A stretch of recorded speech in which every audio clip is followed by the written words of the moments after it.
chega para a ceia propriamente dita.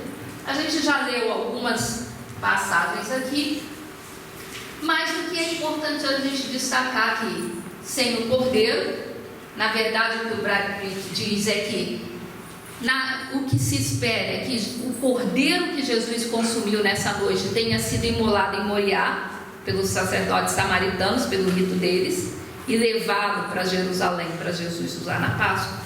Então não é que não tenha havido cordeiro, mas o cordeiro em si era o menos importante, porque Jesus era o cordeiro principal daquela ceia que estava sendo oferecida. Mas o que é importante aqui a gente dizer, olha, Jesus anunciou que ele não beberia mais vinho. Marcos vai narrar a ceia dizendo a mesma coisa. Está aqui os jumentinhos, ele toma o pão e diz o que?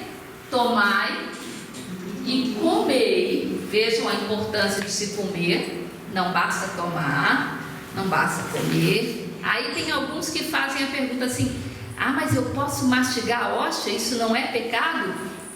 Na verdade, as primeiras Páscoas, elas eram feitas com cordeiro em si. Você tinha que mastigar a carne.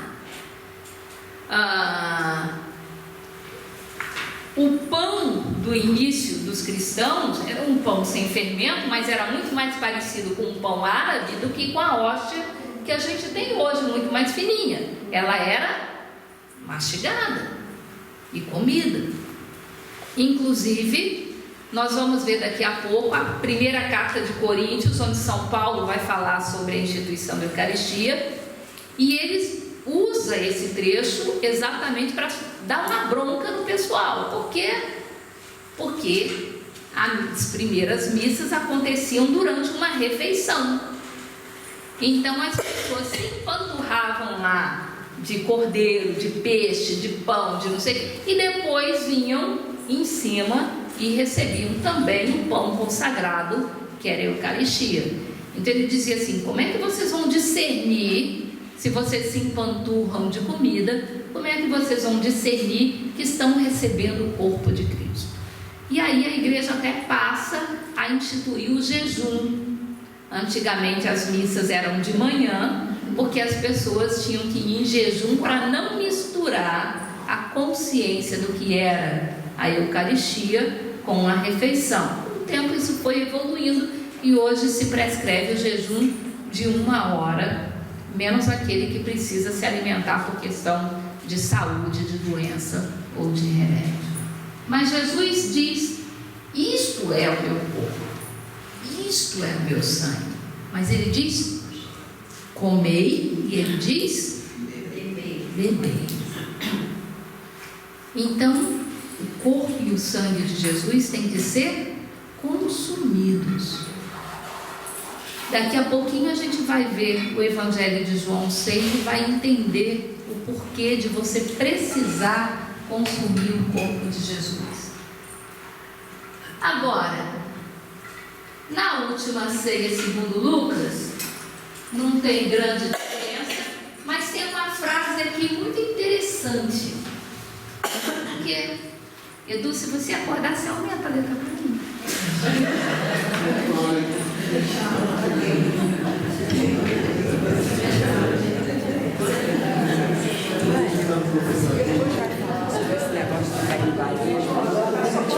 É aí que eu quero chegar.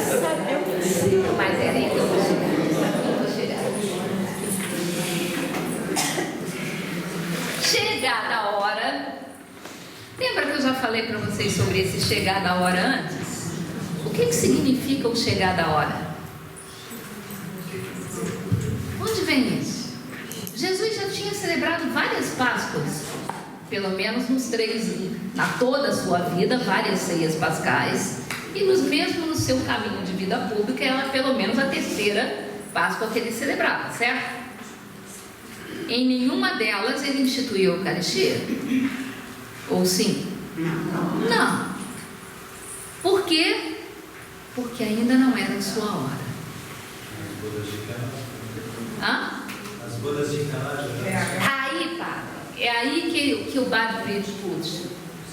Jesus já tinha usado esse termo antes, não é chegada a minha hora. Nas bodas de Caná, Nossa Senhora está servindo, percebe que não tem vinho e chega para Jesus e diz: eles não têm vinho. E Jesus dá uma resposta mal criada para Maria, não dá? Não é chegada a minha hora. Também ela nem lida. Como quem diz assim: o que eu tenho a ver com isso? Né? A festa é dos noivos e não minha. Não parece meio desproporcional? Ele comenta essa resposta que Jesus dá para ela. Não é chegada a minha hora. Mas o que ela pede para Jesus subliminarmente? Vinho para aquela festa. E ele diz: não é da minha competência dar vinho. Ele diz: só que não era ainda a hora dele dar vinho. Então, na verdade, ele já está anunciando para Maria que em algum momento ele vai se dar em vinho, ele vai oferecer vinho para a nação. Só que não vinho vindo da uva, mas vinho vindo do seu próprio sangue. E é claro que nós sabemos que Maria, sendo Maria, Jesus disse para ela sim ou disse não? Ele disse não, né? Mulher, não é chegada a minha hora não. Mas Maria, como nos ensina a ser cristã de verdade, ela age como se ele tivesse dito sim ou não? Sim. Está aí a diferença de Nossa Senhora para nós. Mesmo quando ele diz não, ela confia que ele vai fazer o que precisa ser feito. E age como quem confia. E está aí a chave do segredo da graça de Deus. Ele disse não. Mas ela sabia que Jesus, sendo Jesus, tinha coração de manteiga. E que então ela podia agir, e ela chega para os servos e diz: fazei tudo o que ele vos mandar, como se ele tivesse dito contra mim. E vocês não acham que Jesus ia deixar a mãe dele na mão, né? Então, já que ela mandou ele orientar os servos, ele orientou os servos. E o que Jesus fez de tão extraordinário? Mandou botar água nas talhas. Ele tocou as talhas? Ele fez algum gesto mágico? Não. Os servos jogaram água lá dentro e imediatamente ele nem bebe para provar. Ele nem duvida que ali tem vinho. Ele diz: tirai e levai ao mestre de cerimônia. Gente, para que Jesus mandou levar o mestre de cerimônia? O mestre de cerimônia prova o vinho no início da festa. Depois é o mesmo vinho. Por que Jesus faz questão de mandar provar? Para você perceber isso. Para a gente perceber que o vinho que ele fornece é sempre muito superior àquele que a gente é capaz de produzir. Guardem isso, que a gente vai usar isso amanhã ainda um pouquinho mais. Mas aqui em Lucas tem uma frase extremamente importante de Jesus. Ele diz assim: chegada a hora, Jesus se pôs à mesa e com ele os apóstolos. E ele diz: tenho desejado ardentemente comer convosco essa Páscoa antes de sofrer. Então, em todas as outras ocasiões que Jesus celebrou a Páscoa, ainda não era a sua hora. E por isso ele não foi o presidente da ceia. Por isso ele não entregou a Eucaristia. Por quê? Porque ainda não era chegada a sua hora. Mais do que ninguém, Jesus deveria ter pressa em nos salvar. Porque afinal de contas, ele tinha se despido da sua divindade, se revestido da nossa humanidade, e ele precisava cumprir o plano de salvação aqui para poder voltar para o Pai. Mas ele não fez as coisas depressa. Ele veio a nós como bebê. Ele viveu uma infância, viveu uma juventude, se tornou adulto.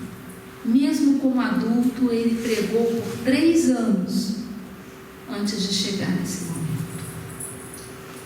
Ele sabia qual era a sua hora e ele esperou por ela.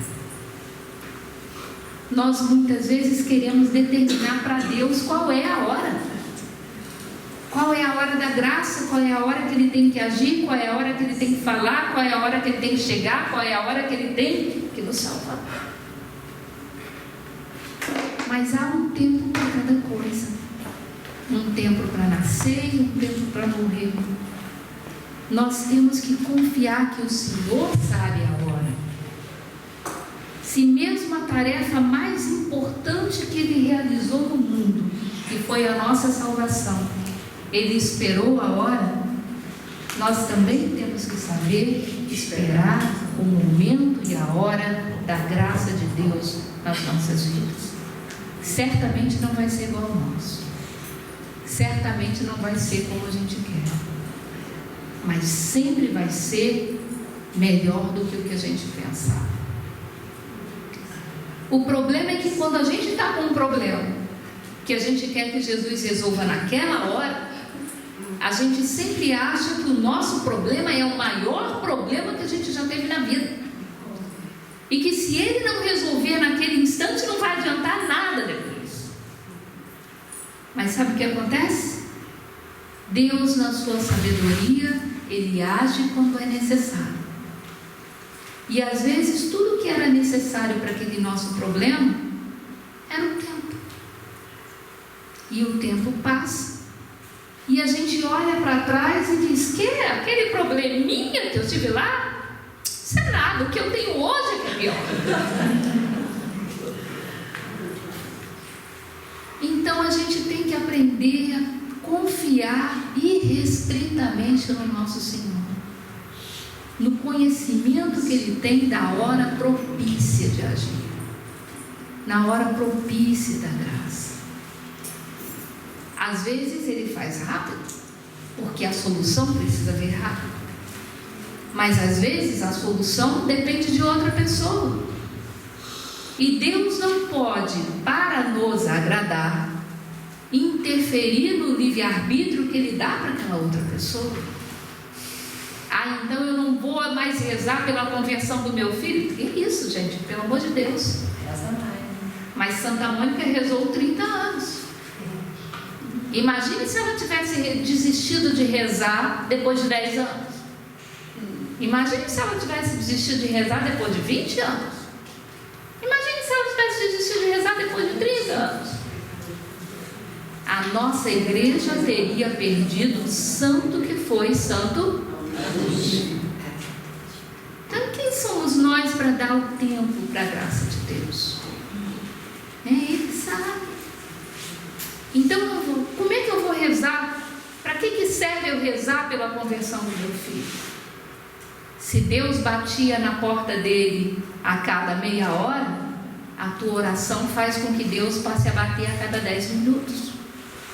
Ele multiplica as oportunidades de conversão, mas ele não pode obrigar o outro a acreditar nele, porque isso seria ferir o livre-arbítrio daquela pessoa.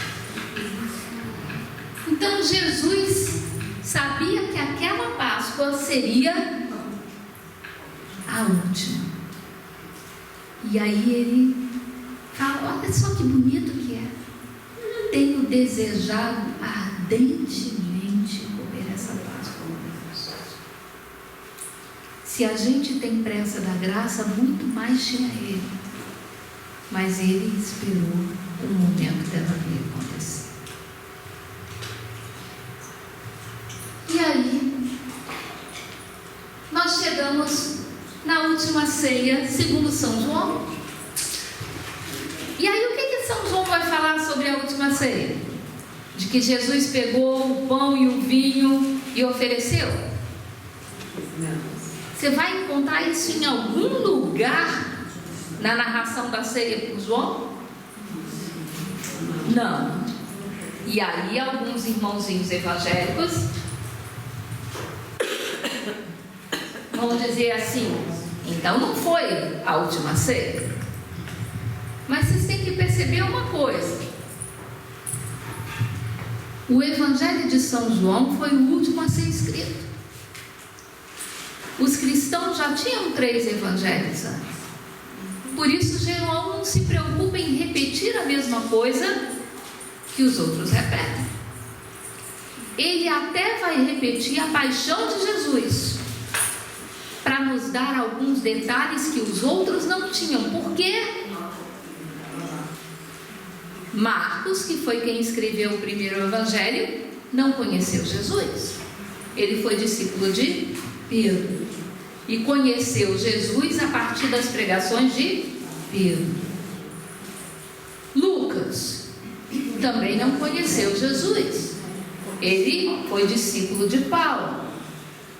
E ele tem uma profundidade até maior do que Marcos no evangelho dele, por uma razão muito simples. Numa das viagens que Lucas estava com Paulo, no mesmo navio estavam também São João e Nossa Senhora.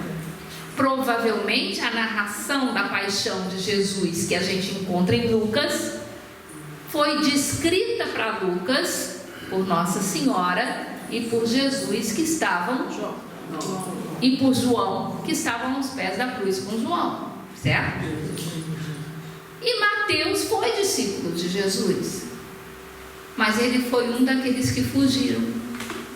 Então ele acompanhou a paixão, mas acompanhou de longe. Ele não estava perto de Jesus no momento decisivo da cruz. Bom, mas então, para João, a narrativa da paixão de Jesus já estava lá no Evangelho de Lucas, a descrição dele. Então ele precisa dizer que Jesus instituiu a Eucaristia? Não precisa. Mas aí a gente pensa assim: mas é uma coisa tão importante, por que ele não repetiu? Mas será que ele não repetiu? Ele é o único que vai colocar com todos os detalhes o Evangelho do Pão da Vida. Então, na verdade, o que Jesus fez, que é descrito em Marcos, Lucas e Mateus, é pura e simplesmente a descrição do gesto de Jesus. Ele tomou o pão, deu graças e deu aos seus discípulos, dizendo: tomai e comei todos vós. Isso a gente vê. E a gente rememora a cada missa. Mas se você não entende o que significava Jesus ter se proclamado o pão da vida em João 6, você não vai entender que existe, na verdade, um milagre acontecendo por trás quando você lê Marcos, Lucas e João e Mateus descrevendo o momento em que Jesus vai entregar o seu corpo. Na verdade, a melhor descrição, a mais próxima da missa que a gente tem hoje, não é nem a que a gente encontra nos evangelhos, é a que a gente encontra em 1 Coríntios 11, que é descrita por São Paulo, que também não conheceu Jesus, mas diz que Jesus revelou a ele o que se passou naquela última ceia. Nós chegamos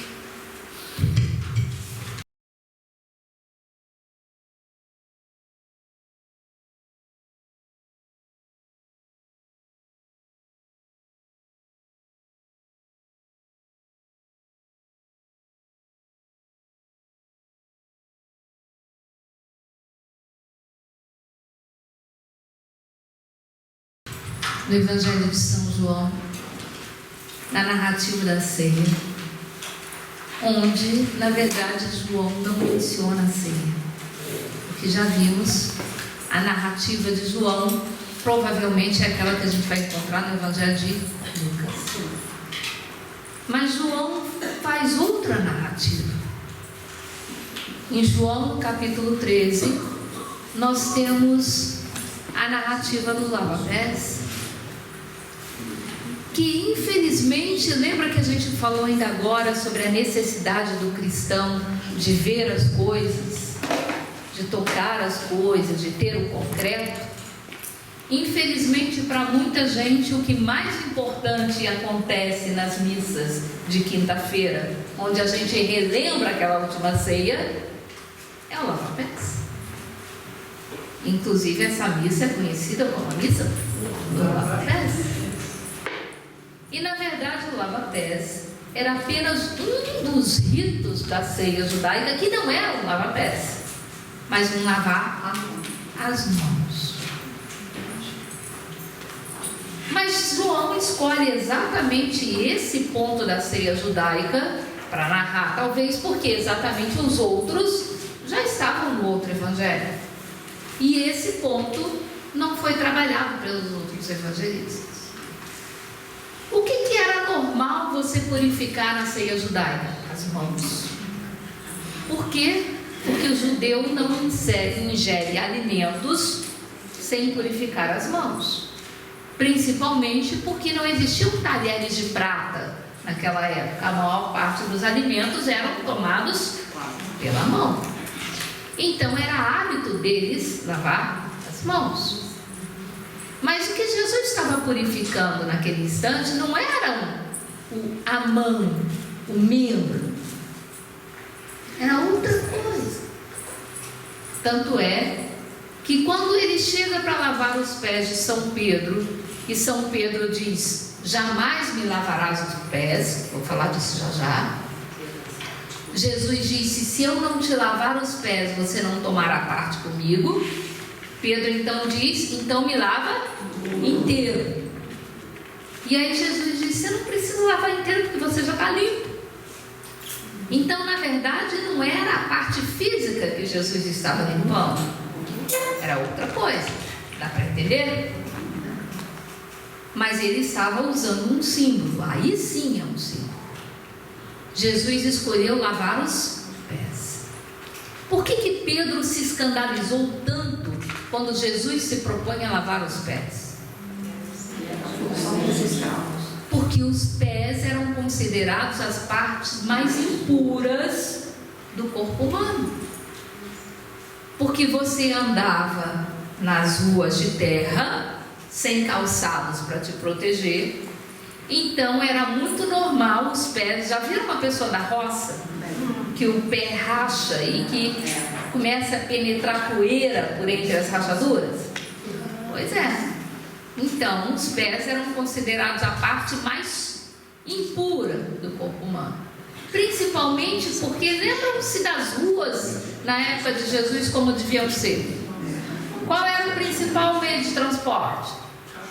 Os animais, né? Ou cavalos, ou bois que eram amarrados em charretes para levar as pessoas de um lugar para o outro. Os animais, quando você levava o seu cachorrinho na rua, você também recolhia aquilo que ele deixava lá normalmente, certo? Claro que não.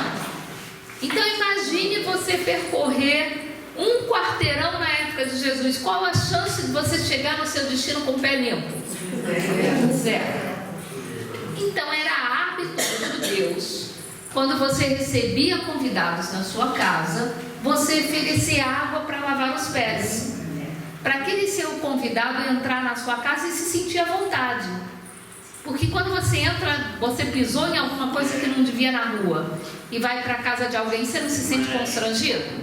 Não fica o tempo inteiro arrastando o pé para limpar, tentando ver se está saindo cheiro, não é? Você não fica desconfortável? Então era sinal de boas-vindas quando você chegava na casa de um judeu, ele te oferecer água para lavar os pés.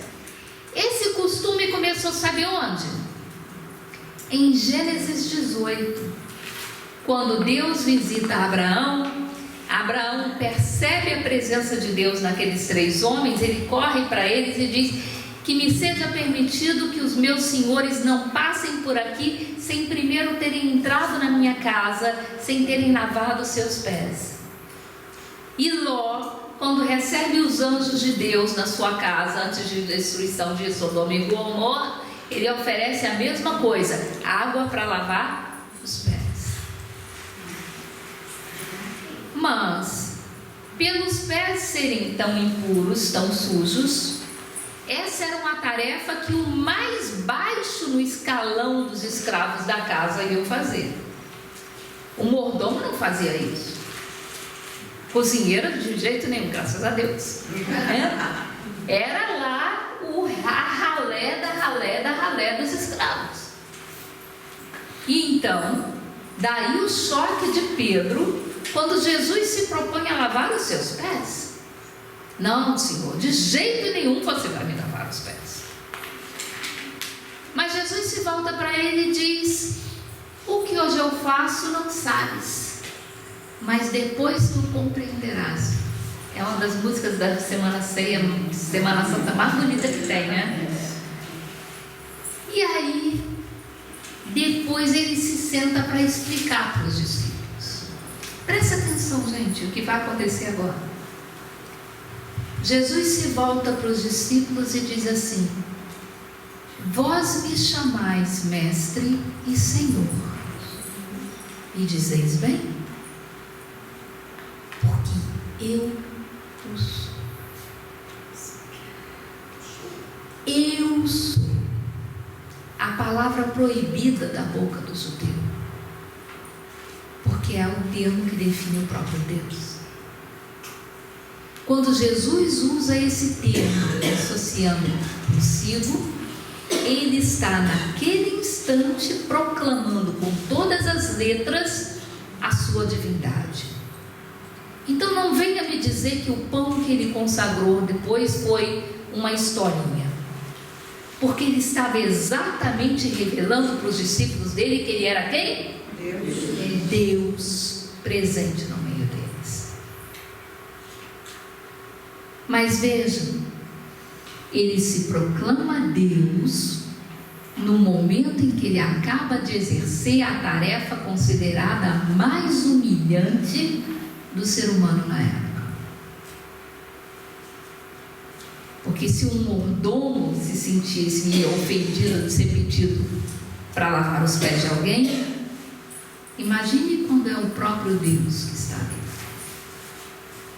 E no entanto ele continua: vós me chamais mestre e Senhor, e dizeis bem, porque eu sou. E eu vos dei o exemplo, para que assim como eu fiz, façais também vós. Porque não é o mestre, não é o servo maior que o seu Senhor.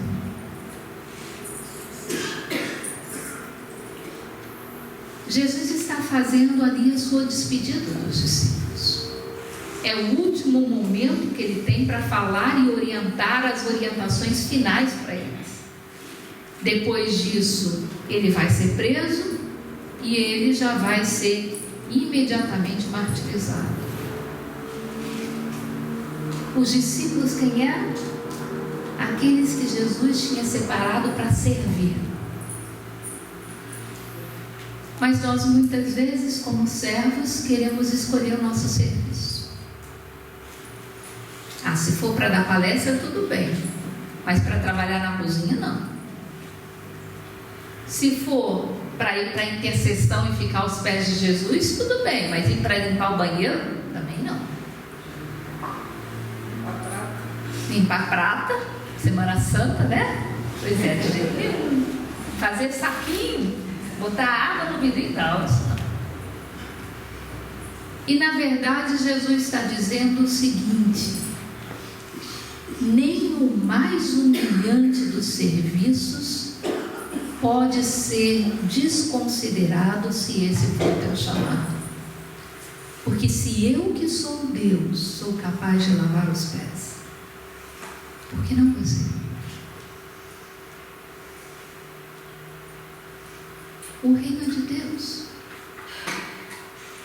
Muitas vezes, se você for falar uma palestra extremamente erudita para alguém, você não necessariamente vai tocar o coração dessa pessoa. Mas se de repente você dá um abraço, se de repente você estender a mão num momento que ela precisa e que ela nem percebe que você está ali para ajudar. Deus tem seus caminhos. Se a gente é servo para servir. E não para servir naquela tarefa que eu quero ser o especialista.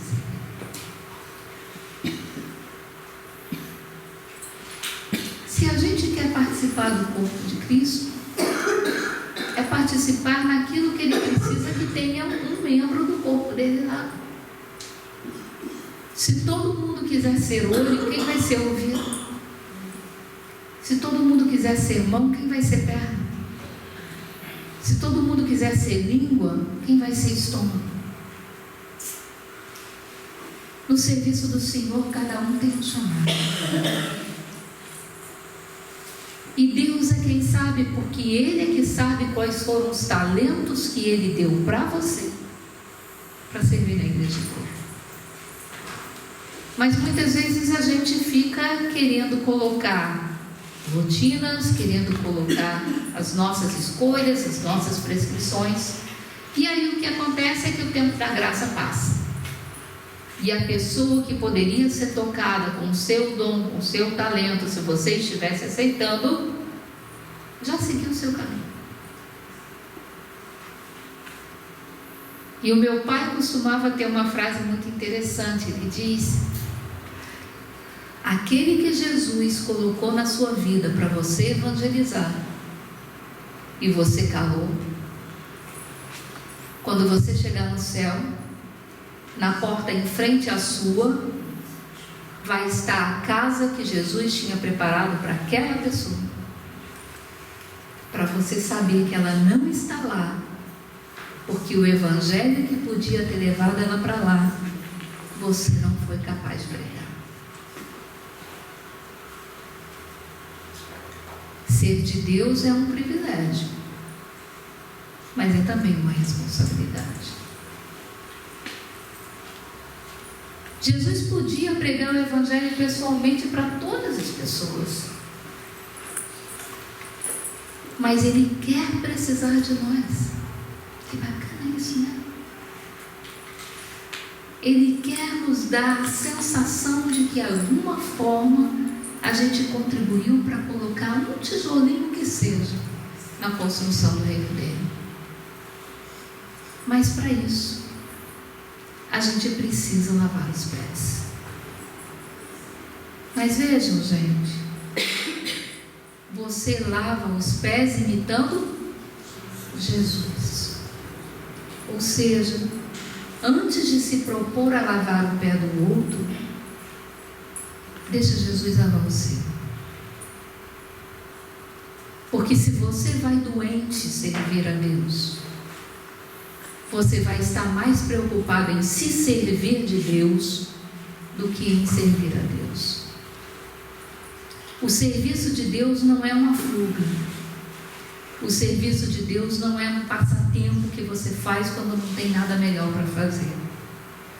O serviço de Deus é a missão de pregar um evangelho e edificar um reino. Então, para você lavar os pés dos outros, deixa Jesus lavar o seu.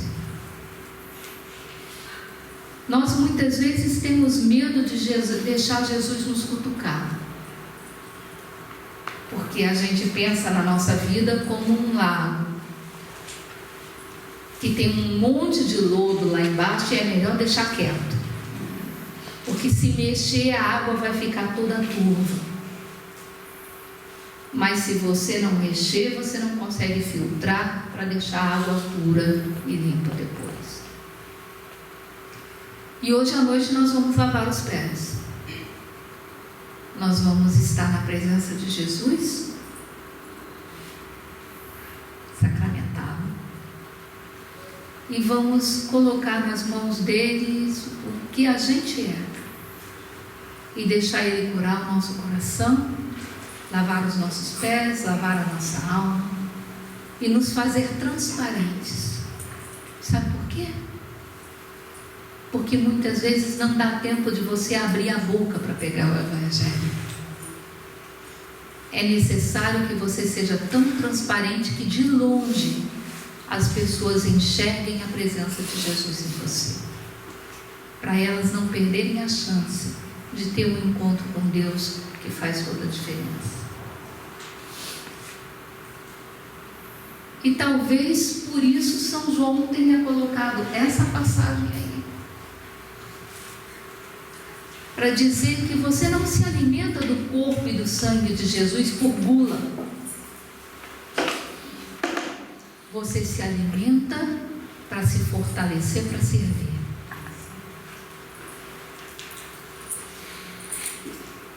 O alimento do Senhor, ele nos beneficia porque nos marca com aquele selo para a salvação. Mas ele só alcança a sua plenitude quando você que foi alimentado por Deus se torna alimento para aqueles que Deus coloca no seu caminho.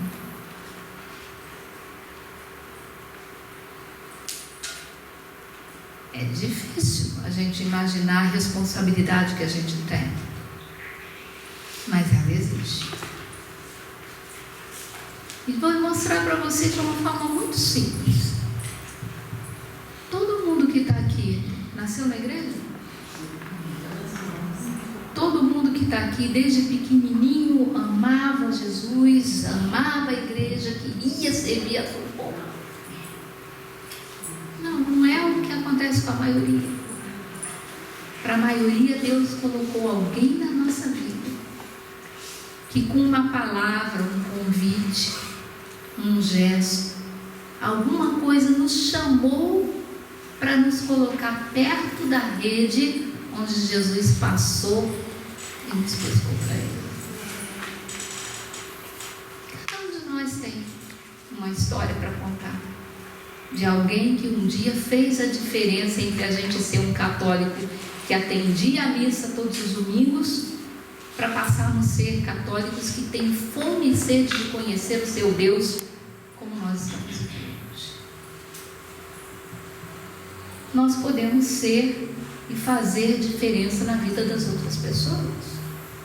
E Jesus quer que quando essa situação acontecer, a gente esteja preparado. Por quê? Porque uma vez a gente vê nas Escrituras Jesus ser cruel. Quando ele passa diante de uma figueira e ele tem fome. E essa figueira não tem figos para ele. E ele amaldiçoa a figueira e ela resseca no mesmo momento. E por que eu digo que Jesus foi cruel? Porque diz o evangelista que nem era o tempo propício para se dar tudo. Então a gente pensa assim, Jesus pegou pesado, né? Mas gente, desculpa, aquela figueira não negou o seu fruto para uma pessoa qualquer. Negou o seu fruto para Deus feito homem presente no meio de nós. Jesus é o Senhor do tempo. Jesus é o Senhor da colheita e da semeadura.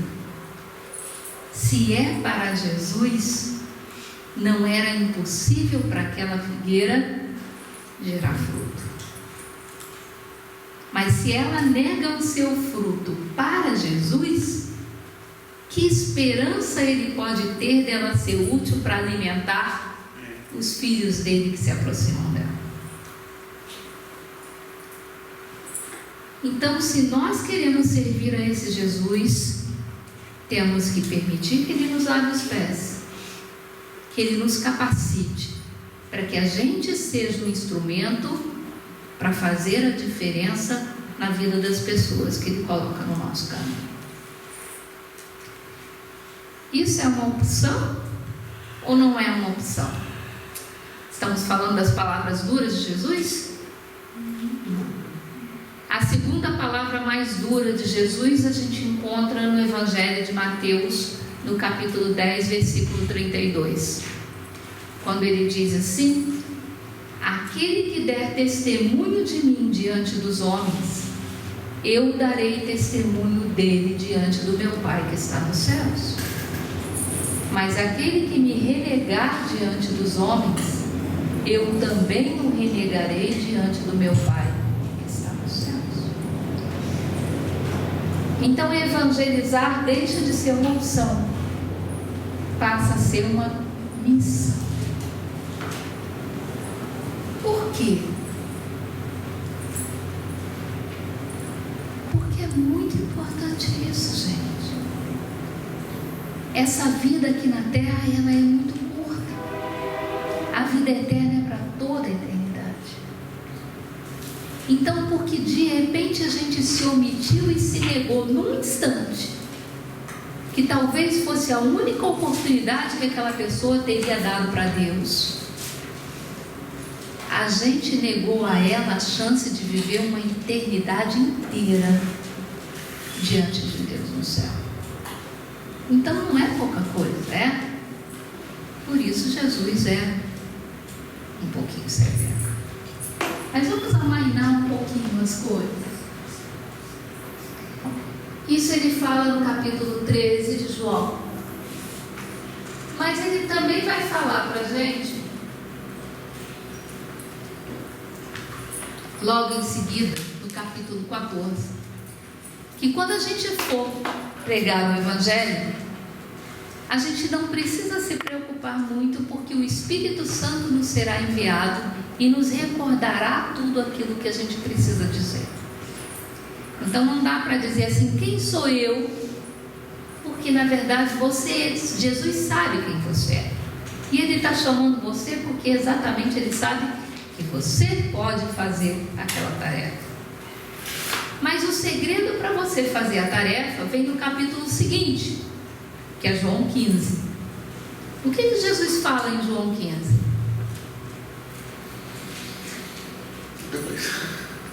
Muita coisa. Eu sou a videira verdadeira e o meu Pai é o agricultor. Todo ramo que não der fruto em mim, o Pai o podará e o lançará fora. Mas sem mim nada podeis fazer, mas permanecei em mim e eu permanecerei em vós. Todo ramo que permanecer ligado à árvore dará fruto, e fruto em abundância. Então, em outras palavras, Jesus está dizendo assim: pode aceitar a sua missão, porque se você permanecer ligado em mim, eu estarei lá para te ajudar, para ser o tronco que te sustenta, um tronco que leva a seiva até a sua extremidade, para que você possa produzir fruto. E aí, no versículo 8, ele vai dizer: não foste vós que me chamaste, mas fui eu que vos chamei e vos constituí para que vades e produzais muitos frutos, e o vosso fruto permaneça. Então, o que a gente precisar, a gente sabe que Jesus vai estar lá, porque não fomos nós que nos elegemos para servir Jesus, mas Ele, que nos conhece melhor do que ninguém, é que foi lá nos chamar. E Ele vai te chamar exatamente para aquilo que você tem competência para fazer, porque assim é o nosso Deus.